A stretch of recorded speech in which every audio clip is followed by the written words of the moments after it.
नमस्कार, प्रदेश का प्रश्न में स्वागत है आपका। मैं हूं अमृत तिवारी। मध्य प्रदेश समेत पूरे देश में आदिवासियों के नाम पर, उनके उत्थान पर बड़ी बड़ी बातें होती हैं, लेकिन उसी राज्य में टाइगर रिजर्व और नेशनल पार्कों में पिछले 3 साल से इको विकास समितियों को सरकार से बजट नहीं मिल रहा है, जिससे ये समितियां जिन विकास योजनाओं को संचालित करती थी वो ठप पड़ी है। इन समितियों का गठन स्थानीय समुदायों, खासकर आदिवासियों को वन्य जीव संरक्षण और इको विकास की योजनाओं में भागीदार बनाने के उद्देश्य से किया गया था, जिसमें वन्य जीवों के हितों का भी ध्यान रखा जाता है।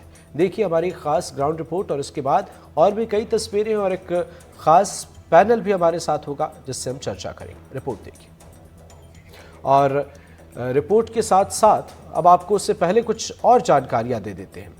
जंगल के पहरेदारों को हक क्यों नहीं मिल रहा, ये अपने आप में एक बड़ा सवाल है, और कई सवाल हैं जिन्हें आज हम टटोलने की कोशिश करेंगे। इको विकास समितियों की बदहाली क्यों है, और समितियों को मिलने वाला ये पैसा गायब है, कहाँ है, क्यों ऐसी मुश्किल है, तमाम सवाल हैं। उन सवालों को टटोलते हमारे साथ एक खास पैनल जुड़ा हुआ है, और सबसे आपका परिचय कराते हैं और फिर इस मुद्दे पर चर्चा करेंगे कि आखिर चीज़ें क्या चल रही हैं।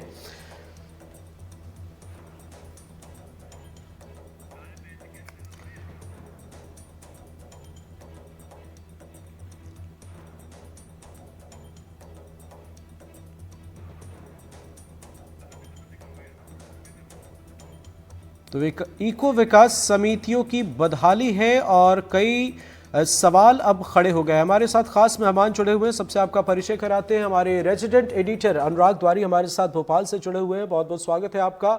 Are Srinivasa Murthy, retired IAFS अधिकारी हमारे साथ जुड़े हुए हैं, आपका भी बहुत बहुत स्वागत है। और Ajay Dubey, wild life activist हमारे साथ जुड़े हुए हैं। आप तीनों ही मेहमानों का बहुत स्वागत है। कई सवाल हैं और इन सवालों को टटोलने की कोशिश, लेकिन सबसे पहले अनुराग सर, आपसे समझना चाहेंगे कि ये जो एक बड़ा सवाल इस वक्त हमारे सामने है कि यहाँ विकास समितियों को मिलने वाला जो पैसा है उससे लेकर सवाल खड़े हो रहे हैं, और इस वजह से कई योजनाएं जो हैं वो आधी अधूरी में लटकी हुई हैं। क्या कहेंगे आप, हालात कैसे?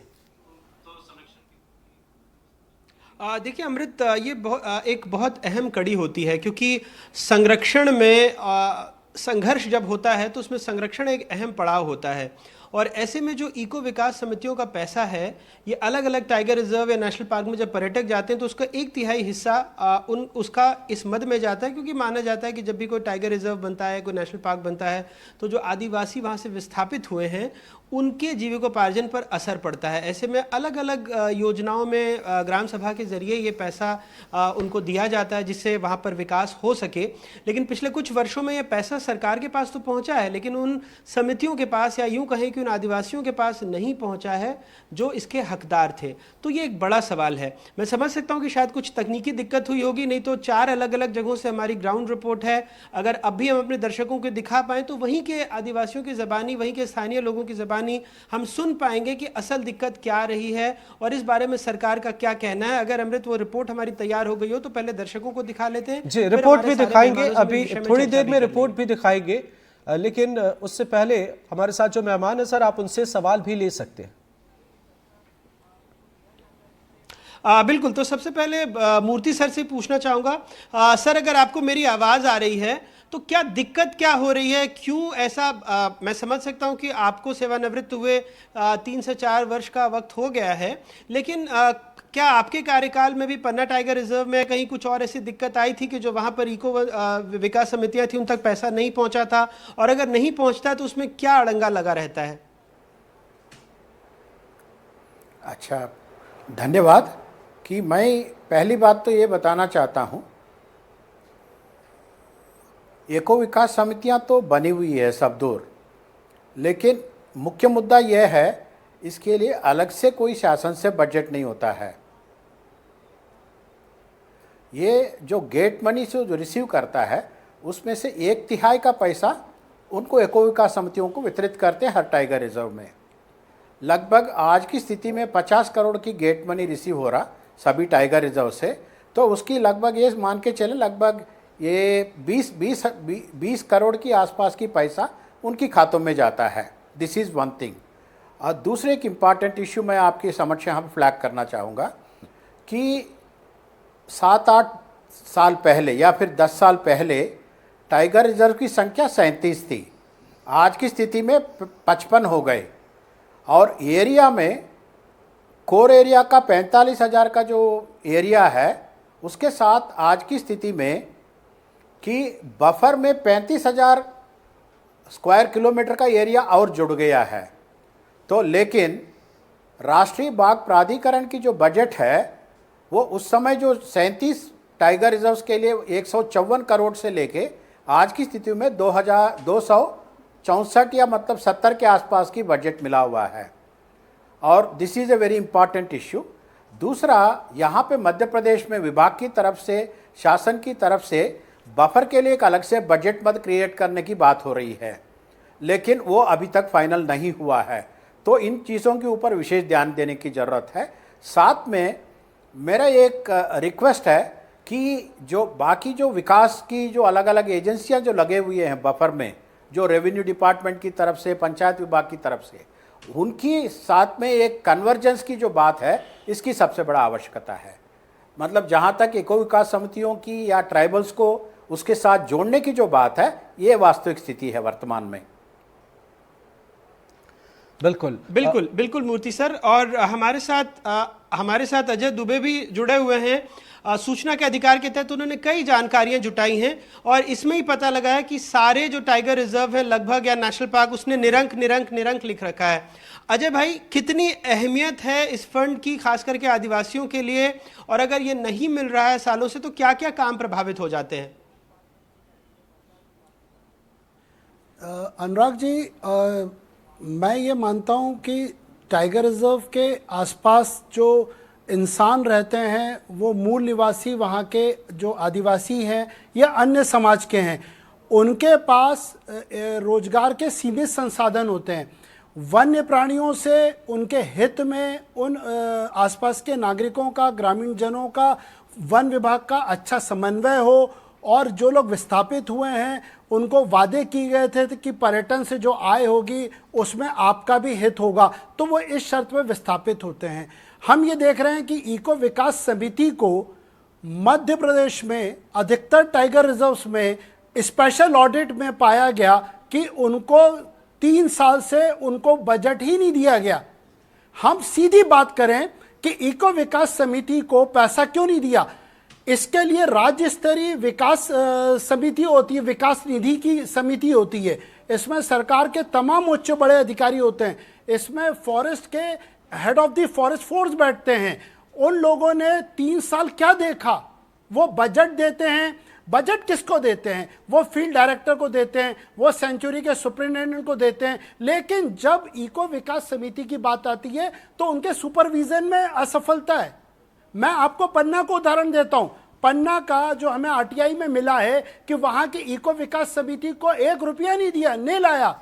और दूसरी जगह वो एक जगह लिखते हैं, विरोधाभास है, कि उनको जो करोड़ रुपए मिलना था उस पर 47 लाख रुपए का उन्होंने प्रस्ताव बनाया है इको विकास समिति के लिए। इको विकास समिति को आपने दिया नहीं और जब स्पेशल ऑडिट हुआ तो आप लिखते हो कि हाँ प्रस्ताव बनाया है।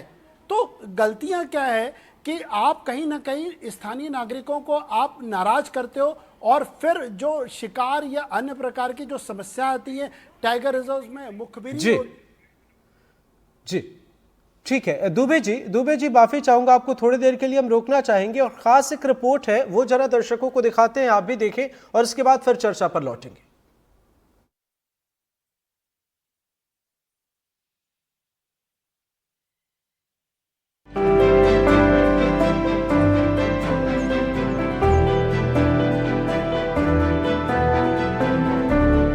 मध्य प्रदेश में लगभग 25.14% हिस्सा जंगलों से घिरा है। यह आंकड़ा देश के कुल वन क्षेत्र का लगभग 12.38% है, जो इसे देश का सबसे अधिक वन क्षेत्र वाला राज्य बनाता है। लेकिन जंगल के इन्हीं पहरेदारों यानी आदिवासियों के हिस्से का हक उन्हें नहीं मिल पा रहा है। यह हक है इको विकास समितियों को मिलने वाला पैसा। दरअसल नेशनल पार्क या टाइगर रिजर्व आने वाले पर्यटकों से मिले पैसे के एक हिस्से से वन विभाग और स्थानीय लोगों के साथ विश्वास का रिश्ता बनता है, जिससे वन्य जीवों की रक्षा सुनिश्चित होती है।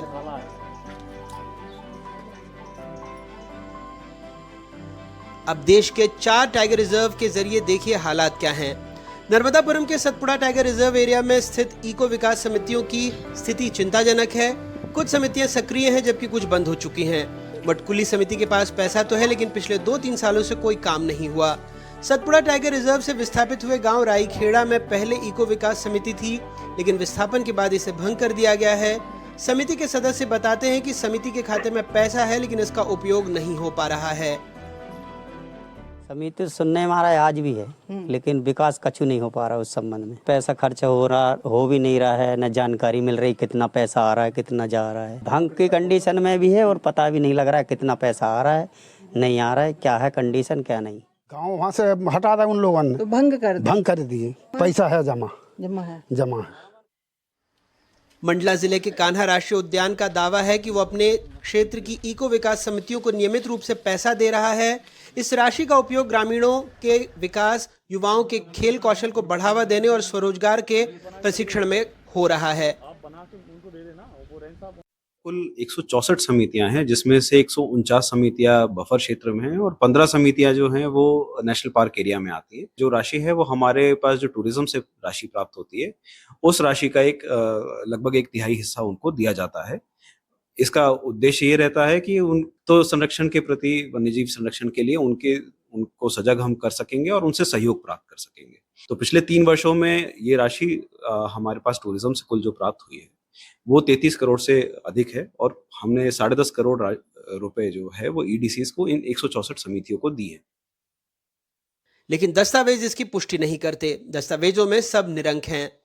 बांधवगढ़ टाइगर रिजर्व में 147 इको विकास समिति हैं। स्थानीय आदिवासियों से सुनिए हाल क्या है। इको विकास समिति में पैसा 6 साल से नहीं आ रहा है न कोई विकास हो रहा है। यहाँ प्रस्ताव रखा जाता है, कागज कार्रवाई किया जाता है, लिख के भेजा जाता है, कोई कार्रवाई आज तक नहीं हुआ है। हमारे यहाँ कुआं का बाउंड्री कराना था कि जानवर न गिरे इसमें, हमारे ना इसका भी मान लिया इन लोगों ने लिख के ले गए थे कि हम बाउंड्री करवाएंगे, ना उसको बाउंड्री हुआ। 4 सालों से पैसा इको विकास समिति बांधादेव खाते में नहीं आया है। प्रस्ताव हर मासिक मीटिंग लगती है जिसमें प्रस्ताव पढ़ती रहती हैं और कागज दौड़ता रहता है और किसी तरह से विकास नहीं हो पा रहा है। सचिव जो वन क्षेत्र अधिकारी भी हैं, डिप्टी साहब, मुंशी जी, उनसे भी बहुत प्रयास।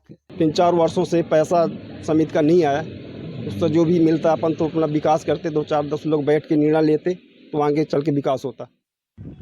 श्योपुर जिले में 2004 में 25 इको विकास समितियां बनाई गई, जिनका उद्देश्य कूनो नेशनल पार्क के आसपास गांवों के विकास और वन्य जीव संरक्षण में स्थानीय समुदायों की भागीदारी सुनिश्चित करना था। लेकिन बीते सालों में इन समितियों को किसी भी प्रकार का बजट या राशि नहीं मिली है, जिससे ये समितियां केवल नाम मात्र की रह गई हैं।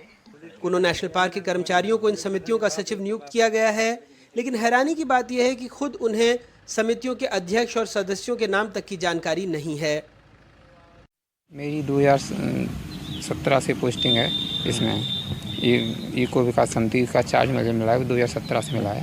जब से अभी तक कोई फंड नहीं मिला उनको। समिति की बैठक लेके, समिति के माध्यम से समिति की बैठक लेके गांव वालों को सूचित कर दिया जाता है कि ये फलानी योजना है आपके लिए। सरकार का कहना है वो इस मामले की जांच करेंगे और समस्या का समाधान निकालने का प्रयास करेंगे। वहीं वाइल्ड लाइफ एक्सपर्ट मामले को गंभीर मानते हैं। को देखवा लेता हूँ कि कितने वर्ष का कितना पैसा पड़ा हुआ है, वो आदिवासियों के विकास में लगना चाहिए। अगर नहीं लगाया है तो ये तो नेग्लिजेंसी है और इसके लिए पूछा जाएगा। बिल्कुल समुचित कार्रवाई करेंगे। प्रदेश में जो टाइगर रिजर्व्स हैं वो आदिवासी अंचल में है। आदिवासियों के गांवों का विस्थापन हुआ तो टाइगर रिजर्व्स को बढ़ने में और फलने में मदद मिली। हमारा मानना है कि आदिवासी इस डेवलपमेंट का पार्टनर है। सरकार को ये स्वीकार करना होगा कि बाघों के संरक्षण में उसकी भूमिका है, उसने बलिदान दिया है। इसके लिए टाइगर रिजर्व्स में जब भी पर्यटक आते हैं करोड़ों रुपए की आय होती है, उसमें ईडीसी का प्रावधान होता है कि इको डेवलपमेंट कमेटी को भी प्रॉफिट शेयरिंग की जाएगी। हमें स्पेशल ऑडिट से ये पता चला है कि लंबे समय से ईडीसी को पैसा नहीं दिया गया। ईडीसी में ग्राम सभा की भी सहमति होती है विकास कार्यों में। ग्राम सभा संवैधानिक संस्था, कहीं ना कहीं आदिवासी के अधिकारों का हनन और बाघों की सुरक्षा में भी लापरवाही होगी यदि हमने उनको विकास की मुख्य धारा में नहीं जोड़ा। इस पूरी कड़ी में ग्राम सभा और स्थानीय लोग सबसे अहम होते हैं। इस प्रक्रिया से वन विभाग और स्थानीय समुदायों के बीच विश्वास का रिश्ता मजबूत होता है, क्योंकि संरक्षण के लिए संघर्ष प्रबंधन सबसे महत्वपूर्ण है। इंसान और जानवरों के बीच संघर्ष का प्रबंधन हो या आदिवासियों के हित से जुड़े काम, जो विकास निधि है उसका 1/3 हिस्सा इको समितियों को देना अनिवार्य है। लेकिन इस दफ्तर के अंदर बैठे अधिकारियों की ही ये विफलता है, क्योंकि राज्य स्तरीय मॉनिटरिंग वही करते हैं और उन्हें ही बताना है कि आखिरकार ये पैसा आदिवासियों तक क्यों नहीं पहुंच रहा। मध्य प्रदेश में अपने ब्यूरो सहयोगी और भोपाल से कैमरा पर्सन रिजवान खान के साथ अनुराग द्वारी, एनडीटीवी। तो उम्मीद है आपको हमारी ये खास रिपोर्ट पसंद आई होगी और इस रिपोर्ट के सामने आने के बाद भी कई सवाल और खड़े हो रहे हैं। इस मुद्दे पर हम लगातार चर्चा कर रहे हैं, हमारे साथ मेहमान जुड़े हुए हैं। और अनुराग सर, आपकी रिपोर्ट आने के बाद मैं चाहता हूं कि एक आर श्रीनिवास साहब से एक सवाल लेना। सर, हमने एक पहलू पर चर्चा की है, लेकिन जहां हम विकास समितियों की बात कर रहे हैं, राईखेड़ा गांव में विस्थापन के बाद इसे भंग कर दिया गया था और समिति के खाते में पैसा है, जो समिति के लोग हैं वे बता रहे हैं कि इसका इस्तेमाल नहीं हो पा रहा है। तो क्या कहेंगे इसके पीछे की वजह, क्या मानते हैं आप? कहीं ना कहीं निगरानी में कमी रही होगी। This can be one of the main reasons. जी, और क्या ऐसी चीजें हैं जिस वजह से या लापरवाही से मुश्किलें आती हैं? आपके कार्यकाल में भी आपने कई ऐसी तस्वीरें देखी होंगी। नहीं, देखिए, एक तो जो है कि एको विकास समितियां हैं, ये जॉइंट फॉरेस्ट मैनेजमेंट की एक यूनिट्स हैं। जैसा कि हम विलेज डेवलपमेंट कमेटी, वन सुरक्षा समिति ये सब कहते हैं, वैसे जो प्रोटेक्टेड एरियाज की जो आसपास हैं उनको हम एको विकास समिति कहते हैं। और लेकिन मैं फिर आपको एक बात बताना चाहता हूँ, ये बात सही होगा कि जो 1/3 का जो गेट मनी उनको पास जाता है वो कहीं ना पहुँचा होगा, कहीं पहुँचा नहीं होगा। तो सर्टेनली उसमें मेरे को कोई अपनी तरफ से एतराज़ नहीं है। लेकिन मुख्य बात यह है, जब बफर ऑलमोस्ट जो है कि कोर से ज़्यादा हो गया है, तो उसके लिए स्टेट को अलग से एक बजट क्रिएट करना पड़ेगा। सारे जो डिस्ट्रिक्ट डेवलपमेंट एजेंसीज हैं वहाँ की विकास के लिए एक कन्वर्जेंस के रूप में अपना फंड्स को मतलब उसमें यूज़ करना पड़ेगा। ये पहल मेरे जानकारी में विभाग के तरफ से चालू हो चुका है, जो शासन की तरफ से निर्णय लेके तत्काल इसको लागू करने की आवश्यकता है। और साथ में मेरा ये भी एक मतलब निवेदन है कि जहाँ पे मतलब जो विस्थापित हुए हैं या बफर में जो ऑलरेडी एग्जिस्टिंग विलेजेस हैं उनको साथ में लेके आगे जाने से ही बात आगे बढ़ेगा। तभी तो पन्ना में जो है जन संरक्षण से ही बाघ का संरक्षण हुआ है। साथ में मैं एक उदाहरण यहाँ देना चाहता हूँ सतपुड़ा टाइगर रिजर्व का। अभी पिछले साल 5 करोड़ का खर्च करके विस्थापित 26 गांवों के अलग से एक इलेक्ट्रिसिटी का सब स्टेशन भी क्रिएट किया गया है। मैं ये इसलिए बात सामने रखना चाहता हूँ, यस देयर में भी सम ग्रे एरियाज, लेकिन कुछ पहल भी हुआ है। लेकिन एक संपूर्ण मतलब एक इंटीग्रेटेड एक होलिस्टिक अप्रोच होने की जरूरत है इसमें। जी अनुराग सर, आप कुछ पूछना चाह रहे हैं? छोटा सा सवाल था जिसकी जी मूर्ति सर से एक छोटा सा सवाल था जिसकी तरफ अजय जी भी इशारा कर रहे हैं कि सर जो राज्य स्तरीय मॉनिटरिंग होती है जो भोपाल के वन विभाग के दफ्तर से होगी, क्या वहां से कोई चूक हो रही है जिसकी वजह से मॉनिटरिंग ठीक से नहीं हो पा रही है? क्योंकि सर 1 साल का पैसा नहीं है, 2 साल का पैसा नहीं है, 3 साल का पैसा, और कई जगहों पर तो पिछले 7 साल से पैसा नहीं पहुंचा है। तो जैसा आपने खुद बताया कि 1 साल में लगभग ये 20 करोड़ के आसपास रकम बैठती है। अगर 4-5 साल से नहीं आया तो सर 100 करोड़ की रकम इन आदिवासियों के पास नहीं पहुंची है, जो एक बहुत बड़ी राशि है। तो आप देख रहे हैं कि कुछ विफलता है वन विभाग के हेडक्वार्टर में। मैं कल जो मतलब एक इसी प्रकार का दूसरा एक कार्यक्रम जो आप लोगों ने आयोजन किया था उसमें ये बात को इंगित किया था कि वर्तमान में फील्ड लेवल पे भी ऑफिसर्स की कमी है और दूसरा हेडक्वार्टर लेवल पे भी हायर ऑफिसर्स की कमी है। ये कहीं ना कहीं रिफ्लेक्ट होगा। तो immediately government has to take this, मतलब I am trying to flag this issue through your program. Government इस इश्यू को तत्काल आइडेंटिफाई करे, इस कमी को दूर करने के लिए तत्काल प्रयास करें, नहीं तो ये आगे चल के और भी मतलब एक विषम स्थिति को क्रिएट कर सकता है। बांधवगढ़ में मतलब लास्ट 2 ईयर्स में डबल चार्ज में चल रहा कार्यक्रम फील्ड डायरेक्टर का, तो ये कब तक चलेगा? इन चीज़ों को भी अपन को ध्यान रखना पड़ेगा। अजय भाई, आपसे एक मेरा सवाल था। अंग्रेजी में एक शब्द होता है इंट्रोस्पेक्शन, हिंदी में उसको आत्मावलोकन कह सकते हैं।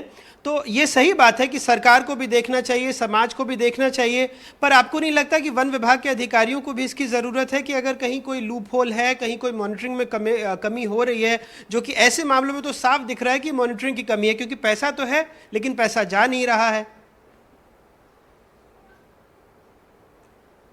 अनुराग भाई, मैं अभी मूर्ति साहब को सुन रहा था कि सरकार को अधिकारियों की कमी है, इसलिए इको विकास समिति में गड़बड़ी है।